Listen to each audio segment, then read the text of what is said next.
இந்திய அரசியல்ல குஜராத் மாடல்ன்றது ஒரு மிகப்பெரிய வளர்ச்சி பிம்பமா கட்டமைக்கப்பட்டிருக்கு. ஆனா அந்த பிம்பத்துக்கு பின்னால மறைஞ்சிருக்கிற மிகப்பெரிய நிதி மோசடி ஒண்ணுதான் ஜிஎஸ்பிசி விவகாரம். 2005ஆம் ஆண்டு அப்போதைய குஜராத் முதல்வராக இருந்த நரேந்திர மோடி விடுத்த ஒரு அறிவிப்பு இந்தியாவையே உற்று நோக்க வச்சுது. கிருஷ்ணா கோதாவரி படுகையில 20 டிரில்லியன் கன அடி இயற்கை எரிவாயு கண்டுபிடிக்கப்பட்டுள்ளதாகவும் அதன் மதிப்பு 2 லட்சம் கோடினும் அவர் சொல்லியிருக்காரு. குஜராத் ஒரு எரிசக்தி வல்லரசாக மாறும்னும் அரபு நாடுகளை போல குஜராத் விவசாயிகள் செழிப்படைவார்கள்னும் சொல்லியிருக்காரு. ஆனா ஆண்டுகள் உருண்டோடினாலும் ஒரு சொட்டு எரிவாயு கூட வணிக ரீதியா எடுக்கப்படல.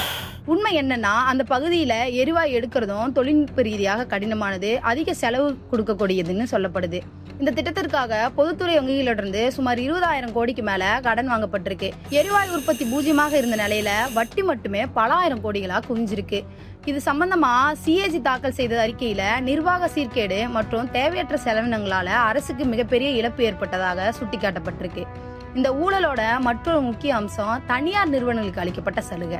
ஜிஎஸ்பிசி நிறுவனம் வெளிச்சந்தையில அதிக விலைக்கு எரிவாயு வாங்கி அதானி எனர்ஜி போன்ற நிறுவனங்களுக்கு மிக குறைஞ்ச விலைக்கு விற்பனை செஞ்சது. 2012ஆம் ஆண்டு சிஏஜியின் அறிக்கையின்படி அதானி நிறுவனத்துக்கு மட்டும் சுமார் 70.54 கோடி அளவுக்கு லாபம் கிடைச்சிருக்கு. பொதுமக்களின் வரி பணத்துல இயங்கும் ஒரு அரசு நிறுவனம் நஷ்டத்தை சந்திச்சுட்டு ஒரு தனியார் முதலாளிக்கு லாபத்தை வாரி வழங்குறது மிகப்பெரிய துரோகம்.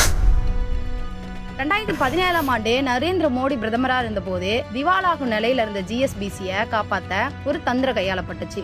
மத்திய பொதுத்துறை நிறுவனமான ஓஎன்ஜிசி ஜிஎஸ்பிசியின் 80% பங்குகளை ரூ.8,000 கோடிக்கு வாங்குச்சு. லாபத்துல இயங்கிக் கொண்டிருந்த ஓஎன்ஜிசியின் தலையில இந்த நஷ்டமடைஞ்ச நிறுவனத்தை கட்டி குஜராத் அரசின் கடனை மத்திய அரசு ஏப்பம் விட்டுச்சு. இது நேரடியா இந்திய மக்களோட வரிப்பணத்தை வச்சு செய்யப்பட்ட ஒரு மோசமான நடவடிக்கை.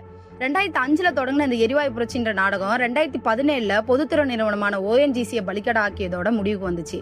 அன்னையில இருந்து இன்ன வரைக்கும் வெற்று வாக்குறுதிகளை கொடுத்து இந்திய மக்களை ஏமாத்தப்படணும் தொடர்ந்துகிட்டே தான் இருக்கு.